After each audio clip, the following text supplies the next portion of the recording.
the ability to read, write, and analyze, the confidence to stand up and demand justice and equality, the qualifications and connections to get your foot in the door and take your seat at the table. All of that starts with education. A very good evening to all the guests and dignitaries. With great joy and immense excitation, I feel privileged to extend my warm welcome to all of you for today's webinar on capital budgeting and its scope in MSME organized by DIGISAKSHAM. DIGISAKSHAM is an initiative of SEMS Group which has been developed content for over 300 courses in multiple languages which range from 4 hours to 6 months in various sectors of IT, BFSI, retail, and entrepreneurship for all age groups, from school children, youth, professionals, and senior citizens. DigiSaksham has also conducted more than 100 webinars, 10 FDPs, and 6 workshops and 6 international conferences. DigiSaksham impacted more than 15,000 plus lives through various webinars, conferences, workshops, and seminars across the globe. As I proceed further, I would like to introduce the topic for today's webinar, that is Capital Budgeting and its Scope in MSME by Mr. Pranjwal Rawat sir.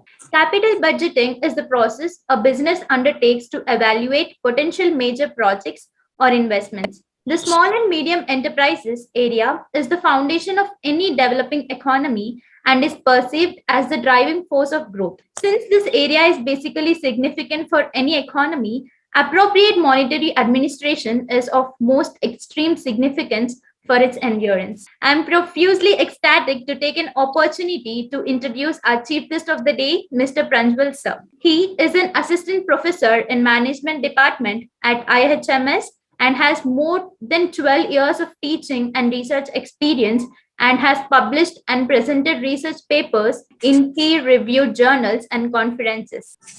The world is full of diamonds and gems, and we are having one of them here today to build this event. With this note, I would like to give my heartiest welcome to our guest speaker, Mr. Pranjwal sir, with a big round of applause. Thank you, Bani, for this wonderful introduction of mine. These will be the key points that we are going to cover in the today's webinar. Introduction of capital budgeting, features of capital budgeting, kinds of capital budgeting, importance of capital budgeting, scope in MSME, limitations and constant that has been faced by MSME. So first of all, what is capital budgeting?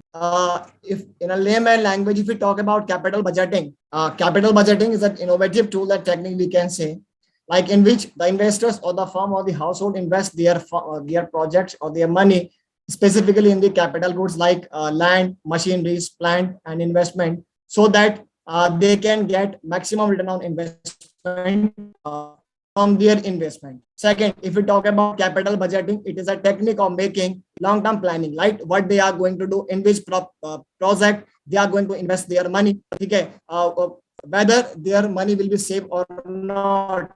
These all will discuss in your capital budgeting. Overall, capital budgeting means to invest your money in the long-term projects like real estate, landing, machinery, etc., where we can expect a maximum return on investment.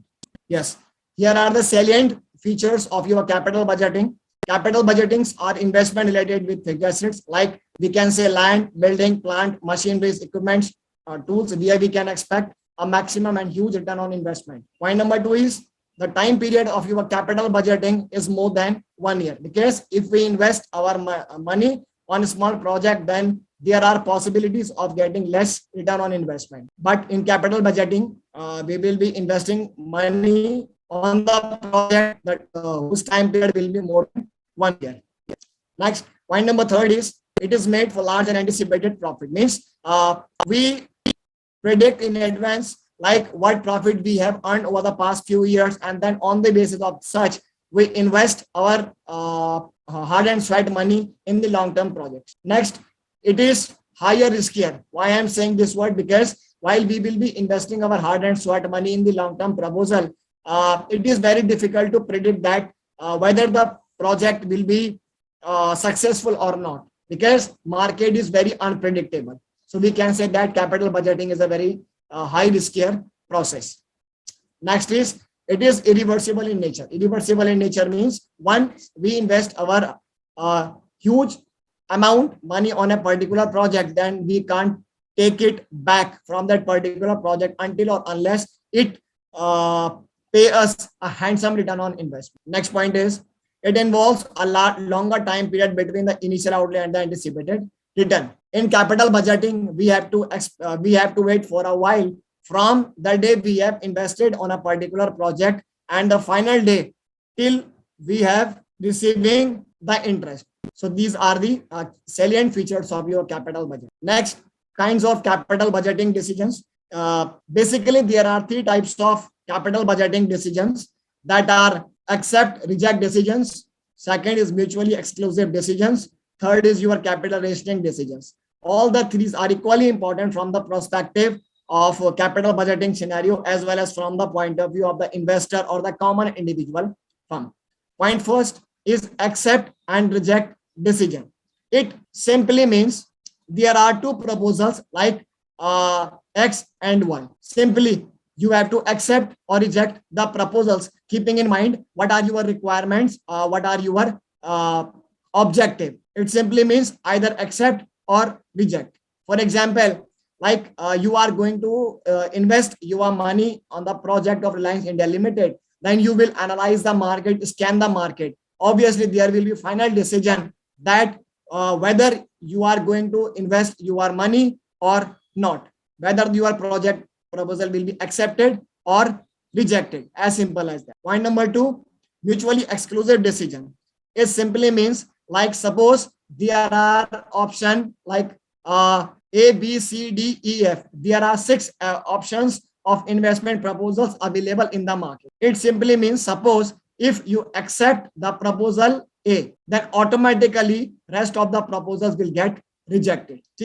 Third, capital rationing decision. Nowadays, this decision of capital budgeting is in the trend as everyone would be expecting a maximum and high return on investment from their project because they are earning their hard and sweat money. If they will be investing their money on a large proposal, then they will be expecting a handsome return on investment from that project. So in raising decision, the firm or the investors take the decisions regarding their investment on the basis of ROI. ROI means return on investment. They will compare amongst the various projects like A, B, C, D, E, and the proposal or the project from which they will be getting or they will be receiving the highest return on investment. So they will be investing their money on that particular project. So these are the key kinds of capital budgeting decision which must be considered by the firm or the investor because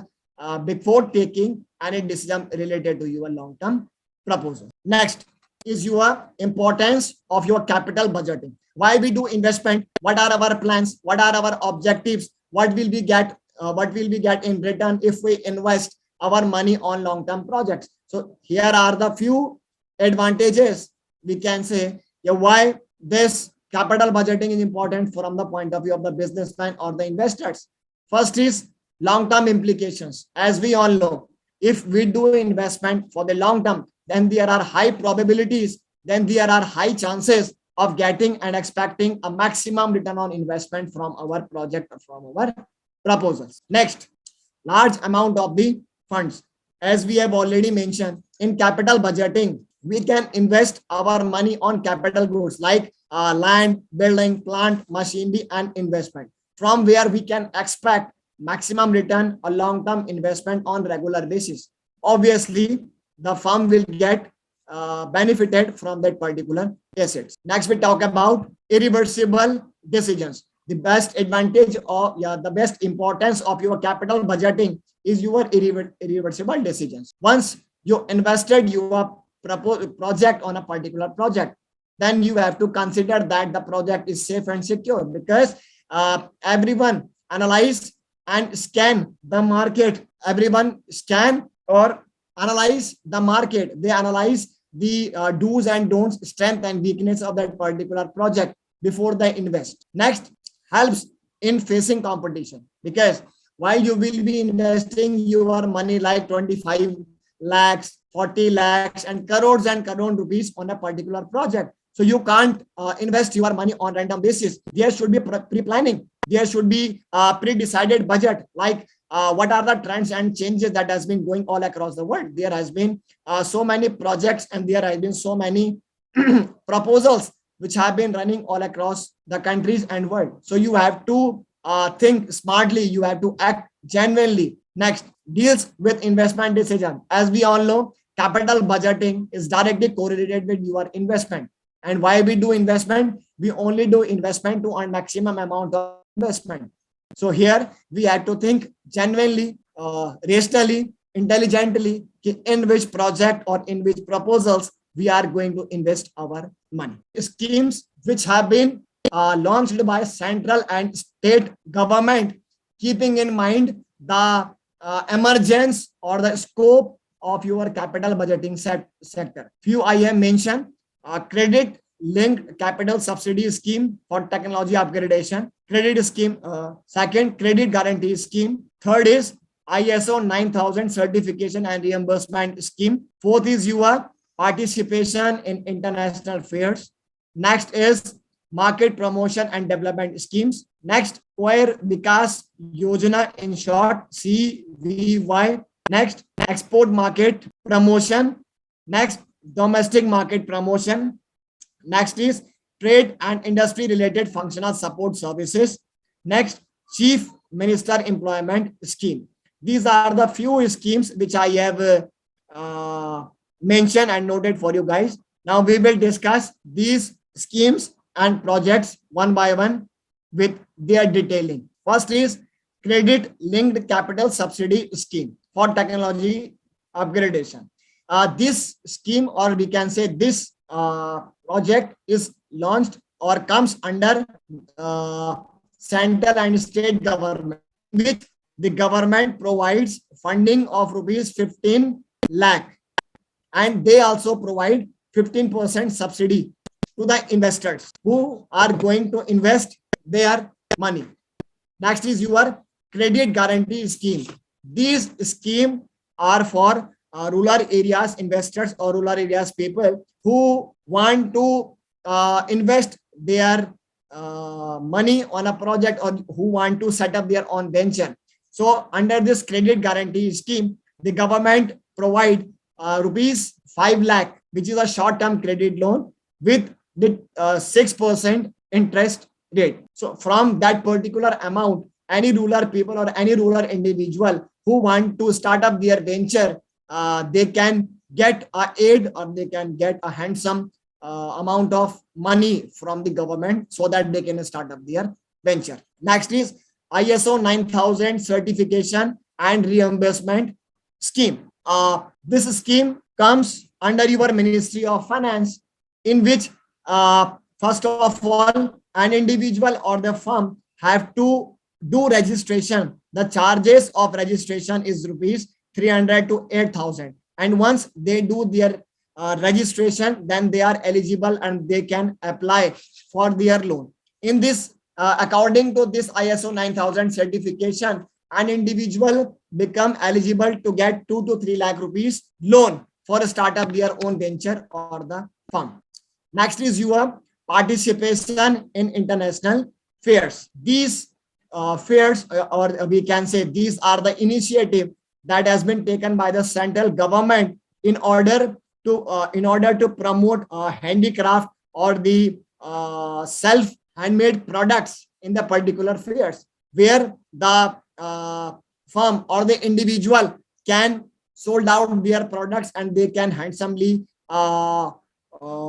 establish their manufacturing hubs there. The advantage of this particular international fair is that once all the expenses done, rather it is your marketing strategy, it is your promotion, it is your advertisement, it is your cost of transportation, so many things can be there. Once everything is done, now within 10 days you can fill a form, and you just get it passed, and you will get your investment money, whatever you have invested on that particular project or particular budget. Next, market promotions and development scheme.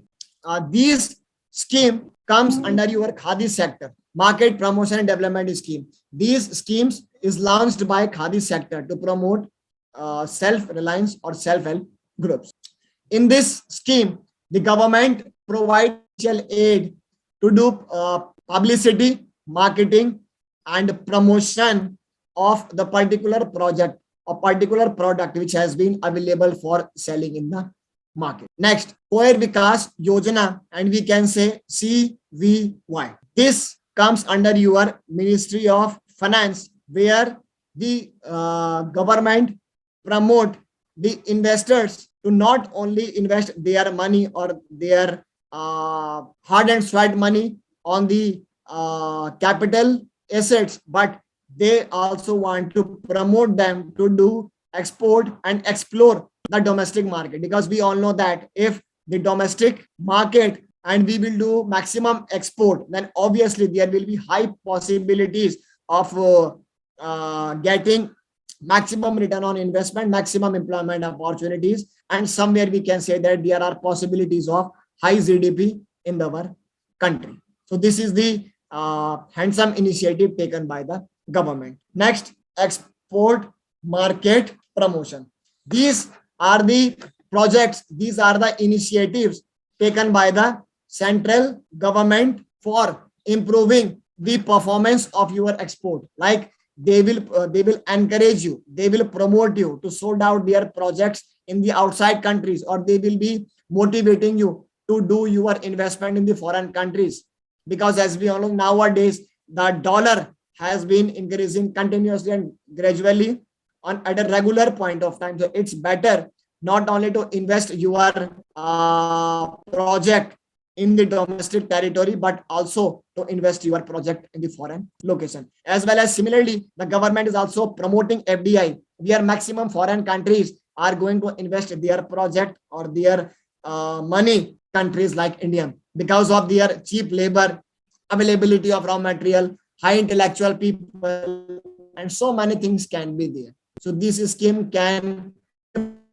from the domestic as well as foreign investor. Next, domestic market promotions. These are the schemes launched for your rural peoples, because rural people or rural investor, they are doing the business, they are investing their money, but they don't know how to promote their project, how to promote their project, yeah, in which project they are going to invest their money. So here the company spend their 10% of their average annual sales. And whatever there will be their annual sales, like if say about like 10 lakh, 20 lakh, 30 lakh, 1 crore, 2 crore, 3 crore, 4 crore, the 10% of that particular earning money will be invest on the promotion of the domestic market. Because if the domestic market will flourish, then obviously it is going to somewhere benefit to the local investors of the country. Next, trade and industry related functional support services. These, as we all know that today's era is the era of digitalization and the era of IT. So these specifically, these are the initiative taken by the central government in order to promote digitalization and IT related activities. So for that particular activities, for that particular initiatives, government has funded recently 5.5 crore rupees in order to promote your digitalization and your IT sector. Last but not the least, Chief Minister Employment Scheme. These are the schemes, and we can say these are the project which has, these are the project or these are the proposal which has been launched for the urban people, where the CM of that particular area or region have allocated their amount for the manufacturing and the trading sector. For the manufacturing sector, the amount of money is rupees 25 lakhs if anyone want to start up their manufacturing sector.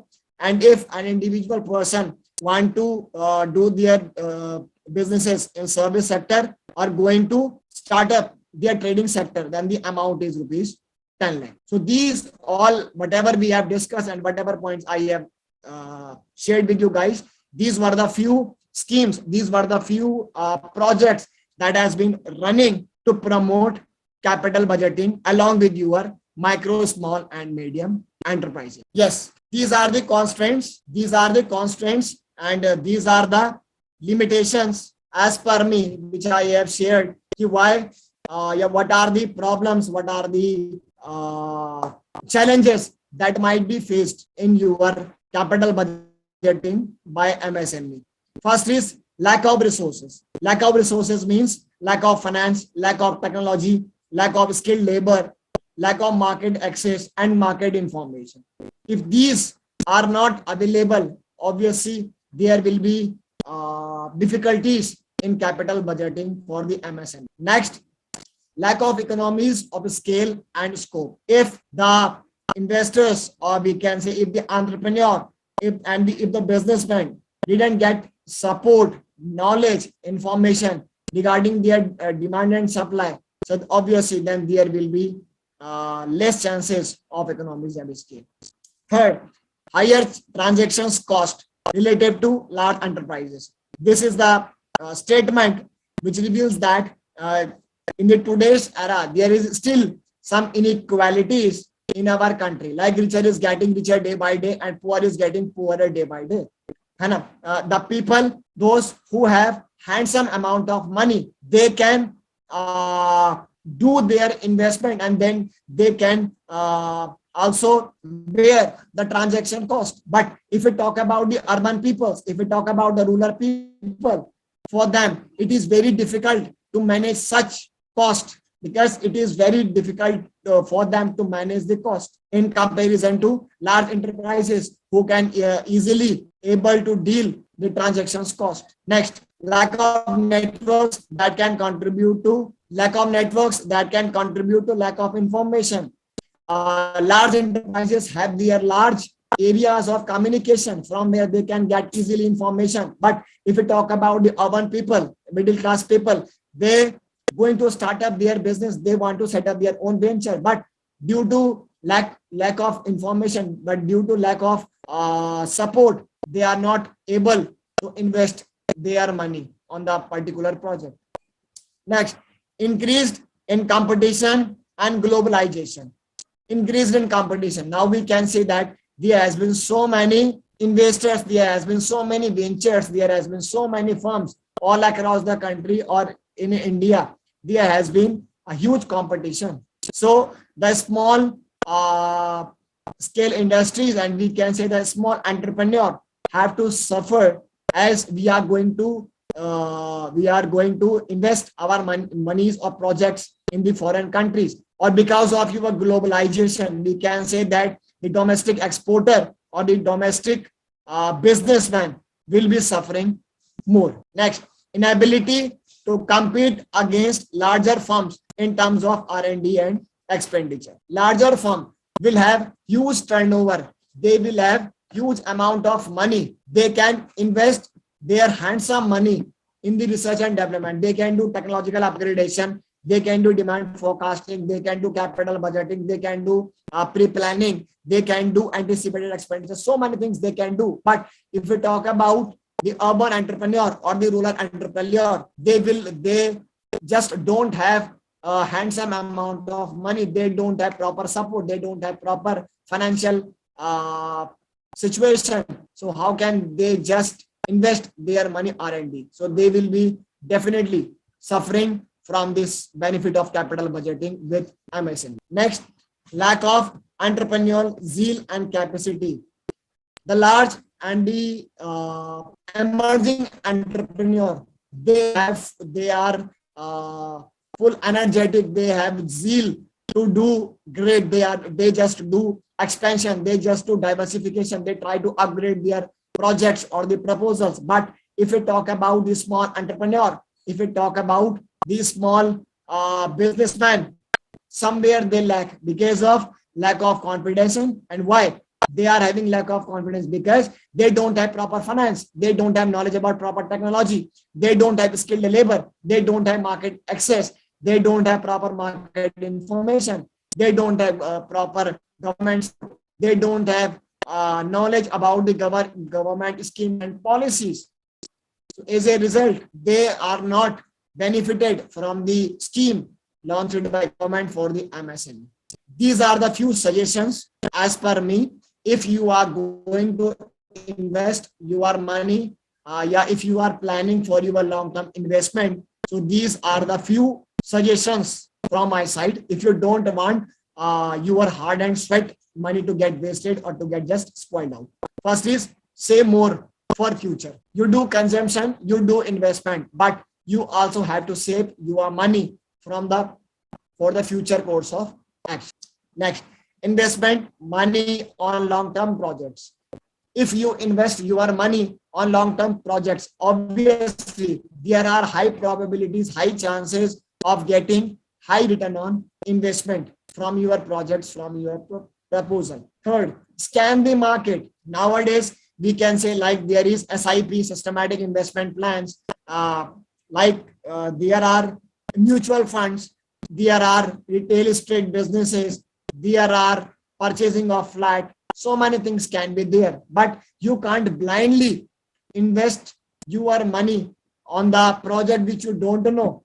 You have to consult from the expert. You have to analyze the project, like what are the strength of that particular project, what are the weaknesses in that project, what is the risk involved in that project, what how much I will be benefited from that particular project. So many things can be there.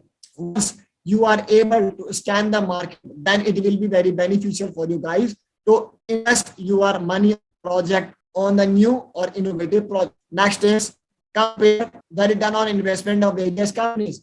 There will be various projects, there will be various firms who will be recently launched up their new projects. So blindly, you can't invest your hard and sweat money. You have to compare their at least last 5 year return on investment. What was their last return on investment? The firm who will be giving you, who will be paying you a handsome return on investment, then you are going to invest on that particular project, because nobody wants that their money to be lost or withdraw from the market. Next, analyze the risk factor. Nowadays, risk plays a very important role for any types of project, because risk is uncertain. We never know in which project we are going to invest our money.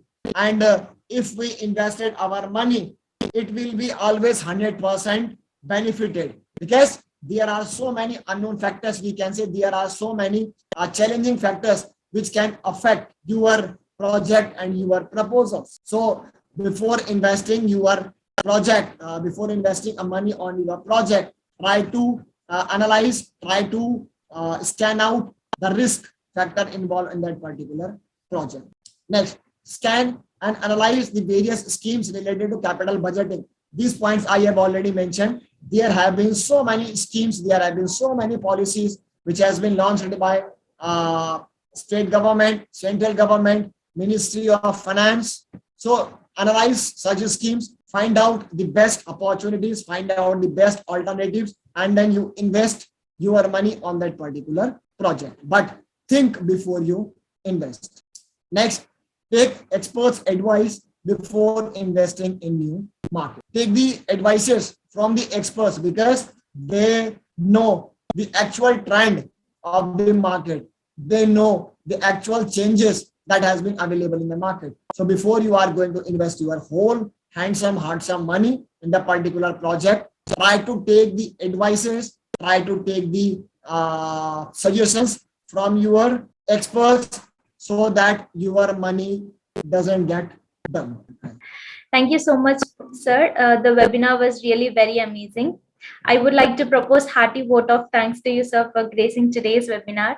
Your presence and wise word help magnify our cause in best possible ways. I hope all the participants learned a lot with this webinar. And I would really like to thank you for giving your valuable time, sir. And I'm delighted to be the part of today's webinar. A good event never ends in the world. They take only a pause and keep us awaiting for the next. All good things eventually end. I consider everyone as fortunate that they became a part of this webinar, which was full of knowledge and which makes difficult to say goodbye. And remember, don't forget to subscribe our YouTube channel